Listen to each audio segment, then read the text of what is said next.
Let's dive right in and take a look at how we write HTML. All HTML elements follow the same format.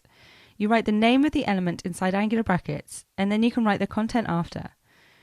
Then we do what we call close the element by writing the same element again inside angular brackets, but this time put a / after the first angular bracket. Let's copy this element we have here so we can see how we write it.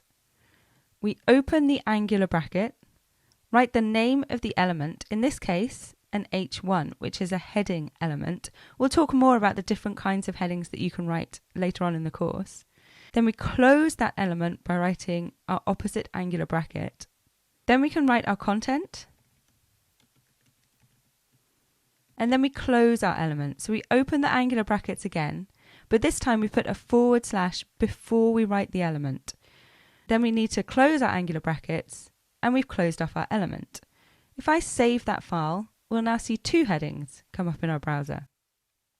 Let's try that again with a different element. This time, let's write a paragraph. A paragraph is depicted with a P. So we open our angular bracket, write a P to represent our paragraph element, and we close our angular bracket. A paragraph element is a text type element as well. So we enter some text within the paragraph element, and then we close our element. So open angular brackets, / the name of our element, and close angular brackets. If I save that, we'll see a paragraph come up on the right. Let's take a look at a different style of element. Let's have a look at an image element. We open our angular brackets and type img. This represents our image. Now this is slightly different in a number of ways. The first way is that we need some required attributes for an image. Attributes are extra bits of information that we add to the element that tells the browser more about the element itself. These attributes are either defined, or in some special cases we choose what they are, as long as we follow a certain set of guidelines. For the image element, we have predefined attributes which we need to add. These are what we call required attributes. In this case, we want to tell the browser where the image file is that we want to load. We do this with the source attribute. We type it src. Attributes always follow the same format. You type the name of the attribute, an equal sign. You open up quotes. The standard is to use double quotes. You can use single quotes, but we'll stick with the standard. And then you type in the parameter or value of this attribute. In our case, we want to tell the browser where this image is. In our working project folder, we have an assets folder, and inside that there is an image for the Ultimate Courses logo. It's ultimate.svg. As long as we've closed our quotes, that's it, we've written our attribute. You have to make sure that you write them within the angular brackets of the element itself. There's a few different types of attributes. As I've said, these are required attributes, but you can also have optional attributes. These are used to modify the default behavior of elements.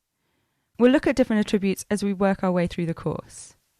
There is another required attribute that we need for the image tag. It's an alt attribute.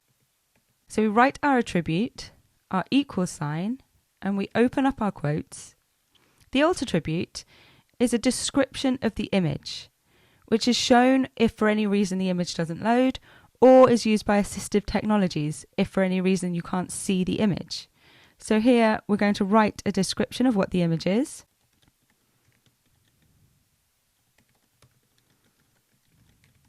Make sure our quotes are closed. And now we can set about closing our element. There's another thing that's quite different about the image element than the elements that we've seen before. We don't have any content that we are adding to this element, so we can actually self-close it by putting a / and an angular bracket, rather than writing the element again, like we have done in our previous examples. There's a couple of elements that take this format, and as we work our way through, I'll point them out to you. If I save this, now we can see the image of the Ultimate Courses logo. Before we finish talking about the basic syntax of HTML, let's look at how we write comments. Comments are used in code to write things that the program looks over when running. It means we can easily annotate our code for ourselves and other developers. In HTML, you write a comment by using angular brackets again, but this time use an exclamation mark and 2 hyphens. So we open our Angular bracket, write an exclamation mark, and type 2 hyphens. Now we can write whatever we want, and the program will ignore it when displaying content in a browser. Your code editor should highlight the comment differently, so it's easy to recognize. To close the comment, you type 2 hyphens and your closing Angular bracket. For the most part, HTML documents don't mind about whitespace. Whitespace are the spaces that we leave between code. So for instance, if I delete the whitespace between the H1 and the paragraph and save my file, we won't notice any difference in the browser. There's a couple of cases where we have to be mindful of the space that we use, but we'll note these as we go through the course. Now that we've covered the basic syntax, let's move on by creating our first web page file.